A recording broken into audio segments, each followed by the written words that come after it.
En janvier 2019, Jessica, une jeune femme dynamique et pleine d'espoir, cherchait l'amour sur une application de rencontre. C'est là qu'elle a rencontré Daniel. Dès leur premier rendez-vous, il l'a charmée avec son sourire éclatant et ses manières raffinées. Daniel se présentait comme un homme d'affaires prospère dans le secteur des technologies, un domaine en pleine expansion.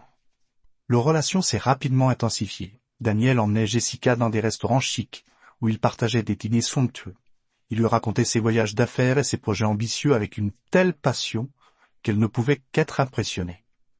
Peu après, ils ont décidé de se marier lors d'une cérémonie intime en bord de mer, entourée de quelques amis proches.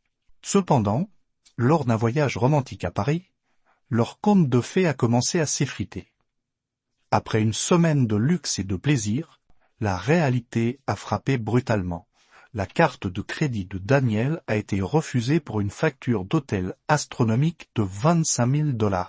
Jessica, croyant en leur amour et en leur union, a réglé la facture avec sa propre carte de crédit, pensant que les choses s'arrangeraient une fois rentrés chez eux. De retour chez eux, Jessica a commencé à remarquer des incohérences dans les histoires de Daniel.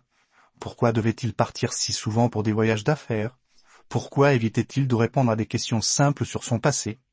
Un soir, Daniel a suggéré qu'il déménage à New York pour le bien de son entreprise et lui a demandé de quitter son emploi pour qu'ils puissent commencer une nouvelle vie ensemble. Jessica, bien qu'hésitante, voulait être une épouse dévouée. Cependant, avant de démissionner, elle a décidé de parler de ses inquiétudes à une amie proche. En racontant son histoire, elle a réalisé à quel point tout cela semblait insensé. Cette discussion a été le déclic dont elle avait besoin, et elle a commencé à enquêter sur Daniel en découvrant des vérités choquantes. Daniel n'avait pas seulement eu une courte relation à l'université comme il l'avait prétendu, mais il avait été marié pendant 13 ans et avait 3 enfants.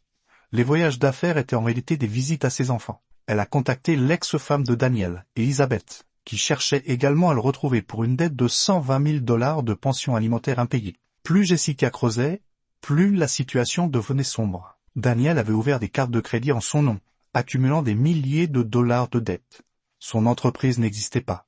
Il avait créé un site web factice et squattait dans des bureaux vides pour donner une illusion de légitimité.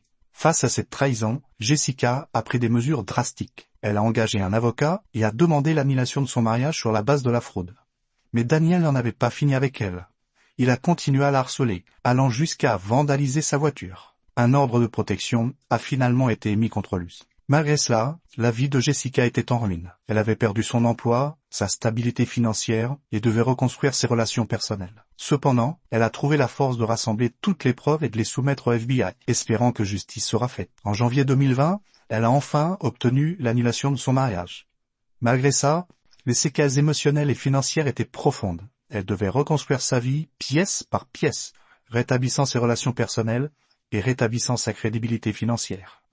L'histoire de Jessica est un rappel poignant des dangers des arnaques sentimentales. Elle montre comment les escrocs peuvent manipuler les émotions pour soutirer de l'argent et ruiner des vies. Aujourd'hui, Jessica essaie de reconstruire sa vie tout en espérant que Daniel saura un jour traduire justice.